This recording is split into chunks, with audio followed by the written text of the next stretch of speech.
안녕하십니까. 국내 이슈를 통해 주식에 대한 투자 포인트를 찾아보는 크로스체크. 저는 오현진입니다. 오늘도 준비된 세 가지 기사 내용 살펴보도록 하겠습니다. 첫 번째 이데일리 기사입니다. 대외 이슈인데요. 미국 하원에서 트럼프 대통령의 탄핵안을 가결했습니다. 최근에 미국 증시도 좋고 미국의 경제 지표도 호조를 보이고 1단계 무역 협상에서도 성공하는 모습이 보이면서 트럼프의 재선 가능성이 높아지자 이제 민주당이 본격적으로 트럼프의 재선에 제동을 거는 모습들 나타나고 있는데요. 물론 상원에서는 통과될 가능성이 낮습니다. 그렇기 때문에 시장은 이 리스크를 크게 받아들이고 있지는 않지만 향후 확산될 가능성도 작게나마 있기 때문에 첫 번째 이슈로 살펴보겠습니다. 두 번째 이데일리 기사입니다. 코스닥 불성실 공시 법인이 사상 최대 113건 14곳에 퇴출 위기가 있다는 소식입니다.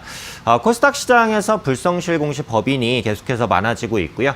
이렇게 벌점이 쌓이게 되다가 15점이 초과하게 되면 거래 정지 그리고 상장 폐지에 대한 가능성도 있어서 개인 투자자의 주의가 필요해 보입니다. 두 번째 이슈로 살펴보겠습니다. 마지막 한국경제 기사입니다. 코스피 지수가 14% 올랐지만 소형주는 고작 3%밖에 올라가지 못했습니다. 국내 증시 반등을 보이지만 대형주와 소형주의 수익률 격차 현격하게 벌어지고 있는데요. 이유는 무엇인지 그리고 앞으로의 전망까지 살펴보도록 하겠습니다. 네, 기사 본문 보겠습니다. 이데일리 구면에 있는 기사입니다. 트럼프 대통령의 탄핵소추안이 미국 하원에서 통과가 됐습니다. 하원에서 통과가 됐다는 것은 민주당이 트럼프 재선에 본격적인 제동을 걸고 있는 것이다 라고 보시면 될 것 같습니다.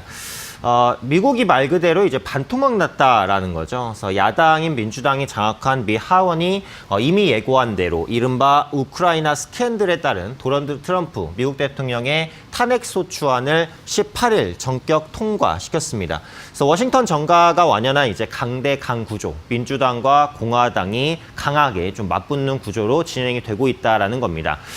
여론조사 결과를 한번 보겠습니다. 근데 여론도 완전히 갈리는 모습이었거든요. 그래서 지난 10일부터 15일 워싱턴 포스트 그리고 ABC 뉴스 공동 여론조사를 한 결과 탄핵 찬성과 반대는 각각 49%, 46%로 단 3%포인트밖에 차이 나지 않았습니다. 민주당의 탄핵 조사가 본격화하기 전인 10월 말 조사 때 찬성 49%, 반대 47%대와 별반 차이가 없다라는 거죠. 그래서 기존에 트럼프를 지지하던 층과 지지하지 않던 층의 생각이 별로 바뀌지 않은 것이 아니냐라는 생각을 가능하게 하고요. 다만 이제 탄핵이라는 물이 엎질러진 상황이기 때문에 양층 모두 지지층 결집에 더해서 이 무당층까지 잡아야 하는 위치에 놓였습니다. 무당층이라는 것은 이제 어떤 당도 지지하지 않는 약간 중립적인 성향을 가진 사람들이다라는 의미죠. 그런데 이 무당파 역시도 탄핵 찬성 47%, 반대 48%로 반반으로 팽팽하게 의견이 나뉘었습니다. 그래서 내 편으로 어떻게 끌어들일지가 향후 대선 전국의 최대 관건이 된 셈이라는 거죠. 이로써 1868년 앤드류 존슨, 1998년 빌 클린턴에 이어서 하원으로부터 탄핵당한 세 번째 미국 대통령이라는 불명예를 안게 됐습니다. 하지만 트럼프 대통령의 스타일 자체가 뭐 이런 거에 그렇게 휘둘리는 스타일이 아니죠. 정면 돌파를 택했습니다. 그래서 이번 탄핵 추진을 쿠데타 시도라고 하면서 2020년 선거에서 그 대가를 치를 것이다라는 공격적인 언급을 했습니다. 2020년 선거에서 대가를 치를 것이다라는 것은 자신이 재선에 성공할 가능성이 매우 높기 때문에 나는 자신 있다라는 그런 자신감의 표명이었다라고 보시면 되겠습니다. 일각에서는 이 탄핵 정국이 결국은 찻잔속 미풍에 그칠 것이다라는 관측도 있습니다. 앞서 말씀드린 대로 이제 공화당이 상원에서는 과반을 차지하고 있습니다. 때문에 탄핵 소추안이 이제 상원에서 통과될 가능성은 거의 없다라는 부분이죠.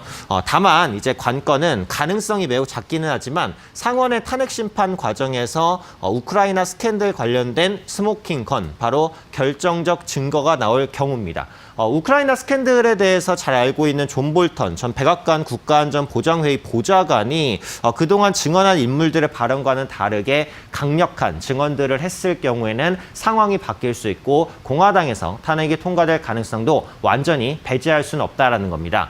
물론 현재까지는 크게 리스크로 반영되지 않습니다. 시장도 트럼프의 탄핵 이슈를 단순히 지나가는 이슈로 판단하고 있고요. 하지만 앞서 말씀드린 대로 앞으로 우크라이나 스캔들 관련된 강력한 증거들이 나올 가능성을 완전히 배제할 수는 없고요. 만약에 이런 탄핵 스캔들이 장기화되고 확산되는 움직임이 보인다면 글로벌 증시, 국내 증시에도 큰 악영향을 끼칠 수 있기 때문에 향후 트럼프의 탄핵 정국이 어떻게 진행되는지 여부를 체크해 보실 필요는 있어 보입니다. 다음 기사 보겠습니다. 이데일리 1면 종합면에 있는 기사입니다. 코스닥 시장에서 불성실 공시 법인이 급증하는 모습들 나타나고 있습니다. 심하면 상장 폐지까지 갈 수 있기 때문에 개인 투자분들의 주의가 필요해 보인다라는 것이 기사의 핵심적인 내용입니다. 한국거래소에 따르면 올해 들어서 공시 번복, 공시 지연 등으로 공시 위반, 불성실 공시 법인 지정된 회사는 86개사에 달합니다. 이들은 113건의 공시를 위반했고요. 공시 위반 회사와 건수가 각각 85개사 101건으로 사상 최대치를 기록했지만 올해는 이 사상 최대치, 작년의 최대치를 다시 한번 경신하는 모습들이 나타나고 있습니다. 지난해 4월부터 코스닥 상장사의 불성실 공시법인 누적 벌점이 1년간 15점을 넘을 경우에는 상장 적격성 실질 심사 대상이 됩니다. 그 이후에는 이제 상장 폐지까지 연결될 수 있기 때문에 개인 투자자 입장에선 당연히 주의가 필요하다라고 보셔야겠죠. 최근에 그 코스닥 연도별 불성실 공시 건수를 보시면 2015년에는 53건이었는데 올해는 이미 113건입니다. 추가적으로 나올 수도 있고요. 무려 5년 만에 2배 정도 불성실 공시 건수가 급증했다라는 것을 알 수 있습니다. 연계되는 기사 내용 한번 보도록 하겠습니다. 금융당국과 거래소가 이 부실 공시를 줄이기 위해서 불성실 공시에 대한 제재금을 높이고 누적 벌점 15정 이상이면 즉시 상장 실질 심사 대상으로 올릴 수 있는 상패 룰도 도입하면서 각종 대책을 마련했지만 코스닥 상장사의 공시 위반은 갈수록 늘어나는 추세라는 거죠. 그러니까 증시가 부진하다 보니까 유상증자를 결정했다가도 이제 철회하는 기업들도 많아지고 있고 추가적으로 이제 그 최대 주주가 변경되면서 최대 주주가 주식을 담보로 차입한 경우에 이런 것들을 제때 공시하지 않는 경우도 많다라는 겁니다. 그래서 이런 원인들이 계속해서 나오는 이유가 뭐냐면 근본적으로 코스피에 비해서 코스닥 상장사 규모상 공시 전담 인력을 두기가 어렵고 공시에 대한 인식 자체가 부족하다는 점이 배경으로 꼽히죠. 쉽게 말해서 공시 담당자가 잘 몰라서 그냥 실수를 하거나 아니면 공시가 중요하다는 것을 잘 인지하지 못하는 코스닥 상장사가 많다라는 겁니다. 그래서 코스닥 상장사의 경우 공시가 중요함에도 불구하고 인식이 부족해서 벌점을 많이 줘도 공시 중요성에 대한 인식이 개선되지 않으면 그냥 벌점을 받고 넘어가는 경우가 많다라는 거죠. 문제는 투자자 입장에서 나옵니다. 누적 벌점이 15점이 넘어서면 앞서 말씀드린 대로 상장 폐지 가능성이 있습니다. 때문에 누적 벌점이 10점 이상 그리고 15점 미만인 곳들을 가장 주의하셔야 될 것 같습니다. 이 불성실 공시 법인 같은 경우에는 경중에 따라 사안이 다르지만 보통 벌점 4점에서 8점이 부과가 됩니다. 그래서 이들 상장사는 한 번 더 불성실 공시 법인으로 지정되면 누적 벌점 15점을 넘기고 거래가 정지될 가능성이 있습니다. 기사에서는 구체적으로 기업 명들도 언급을 하고 있습니다. 그래서 1년 누적 벌점이 가장 높은 회사 14점으로 럭슬이라는 기업이 있고요. 크로바이텍은 이미 이제 그 감사의견 거절이 진행된 상황이고 또 두올산업, 한류 AI 센터 현재 관리 종목이거나 이제 거래가 되고 있지만 누적 벌점 15점에 근접해 있는 회사입니다. 이런 기업들은 처음부터 투자를 하실 때 일단 피하고 진행을 하시는 것도 괜찮겠다라고 생각을 합니다. 다음 연계 기사 보겠습니다. 코스닥 상장사들의 반복적인 부실 공시 원인이 이 인력 부족으로 지목되면서 이를 극복하기 위해 만든 제도가 바로 공시 대리인 제도입니다. 하지만 실효성이 미미하다는 지적이 나오죠. 공시 대리인 제도를 채택하고 있는 곳은 국내 상장 기업 중 단 한 곳밖에는 없습니다. 그래서 이유를 보시면은 일단 첫 번째로는 비싼 비용이죠. 선임 비용이 연간 2천만 원에서 4천만 원입니다. 사실상 뭐 한 명의 직원을 고용하는 것만큼 돈이 들기 때문에 작은 기업 입장에서는 굉장히 부담스러운 돈이라고 보셔야 될 것 같고요. 두 번째는 자격을 갖춘 인재를 구하기도 사실상 상당히 어렵다라는 겁니다. 그래서 공시대리인 제도 현황을 보시면은 자격 요건이 굉장히 까다롭죠. 상장법인 공시 담당자로서 2년 이상 근무자, 변호사, 공인회계사 2년 이상 수행, 투자매매 및 중개업자 2년 이상 수행, 코스닥협회 공시 담당자 전문과정 수료입니다. 이런 어려운 과정을 모두 다 통과한 사람을 구하기 자체도 어렵다라는 것도 이 공시 담당인을 두기 어렵게 만드는 요인 중에 하나라는 거죠. 마지막 연가 기사를 보시면 결론적으로는 코스닥 상장사의 공시 위반 건수가 증가하면서 전문가들은 공시 제도를 정비하는 것만으로는 공시 위반을 방지하기에 어쨌든 한계가 있다라는 겁니다. 결국은 상장사가 자발적으로 이런 문제들을 해소하기 위한 노력들을 해야 된다라는 거죠.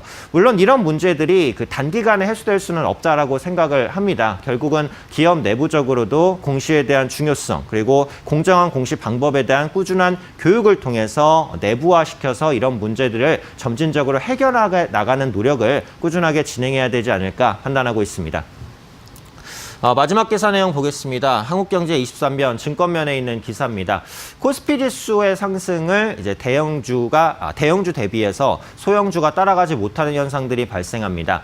아무래도 개인 투자자분들이 많이 소외되실 수밖에 없습니다. 그래서 개인 투자자는 중소형주를 주로 매매를 하는데 최근에 중소형주 수익률이 상대적으로 대형주보다 좋지 않았기 때문에 상대적인 소외감을 좀 느낄 수밖에 없지 않았을까 판단합니다. 우선은 8월 말 이후 주가지수 등락률을 보겠습니다. 코스피 지수는 14.6% 오를 때 코스피 소형주 3.1% 올랐습니다. 코스닥 지수 11.1% 상승할 때 코스닥 소형주 7.2% 상승했습니다. 그래서 주가 등락률이 눈에 띄게 차이가 난다라는 부분을 알 수 있고요. 이로써 PBR, 주가 순자산 비율도 차이가 납니다. 현재 코스피 지수와 코스닥 지수는 모두 1배 이상, 1.67배, 1.13배지만 코스피와 코스닥에 있는 그 소형주 같은 경우에는 PBR이 0.89, 0.63, 기준치인 1배에도 미치지 못합니다. 청산 가치도 안 되는 소형주들이 현재 시장에 굉장히 많이 남아있다라고 보시면 되겠습니다. 현재까지 코스피 대형주 대비 중형주와 소형주의 상대 수익률은 각각 마이너스 16.4%, 마이너스 14.4%를 보이고 있는데 그러면 중소형주가 대형주보다 실적이 좋지 않은 게 아니냐? 그렇지도 않다라는 거죠. 오히려 중소형주의 이익 증가폭은 대형주보다 더 큽니다. 그래서 코스피 중형주와 소형주의 12개월 선행 영업이익 증가율 컨센서스를 보시면은 대형주 대비 각각 17.9포인트 그리고 소형주는 무려 47.2%포인트 높았습니다. 실적도 대형주보다 소형주가 더 좋음에도 불구하고 주가 등락률에서는 차이가 있었다라는 거죠. 이유는 어제 이제 삼성전자, SK하이닉스에서도 말씀을 드렸습니다만 지금 지수가 상승한 이유가 미중 무역 분쟁 해소 때문입니다. 그래서 수출주의 투자 심리가 개선되는데 국내 상장되어 있는 수출주들은 대부분 대기업이죠. 그러다 보니까 수급이 대기업으로밖에 쏠릴 수 없었다라는 겁니다. 추가적인 약세 요인을 보자면 양도소득세 문제도 있죠. 지금 이제 대주주 양도소득세 과세 시기입니다. 그래서 12월까지 주식을 보유하게 됐을 때는 양도소득세를 과세할 수 있기 때문에 큰 손의 매도에 스몰캡이 크게 영향을 받는 흐름이 나타나기도 했다라는 거죠. 하지만 이런 그 대형주와 중소형주의 가격 괴리가 계속해서 확대되지는 않을 것입니다. 그리고 어제 같은 경우에는 대형주에서 일부 차익 실현 매물이 나오는 모습이 나왔다라고 보기 때문에 낙폭과대 중소형주 그중에서도 실적에 대한 기대감이 높은 종목으로는 저가 매수가 들어올 수 있으니까 현재 시점에서는 중소형주에 오히려 투자 포커스를 맞추시는 것이 유리할 것으로 판단됩니다. 네, 금일 준비한 기사 내용 모두 살펴보았습니다. 간밤에 미증시는 다음 달 미국과 중국이 1단계 무역 협상에 최종 서명할 수 있다는 기대감이 반영되면서 상승 마감했습니다. 어제 국내 증시 같은 경우 약간 쉬어가는 흐름을 보였기 때문에 오늘은 재상승이 가능할 것으로 판단이 되고요. 앞서 말씀드린 대로 낙폭과대, 실적 개선, 중소형주에 대한 관심이 필요할 것으로 판단됩니다. 이상으로 크로스체크 오현진이었습니다.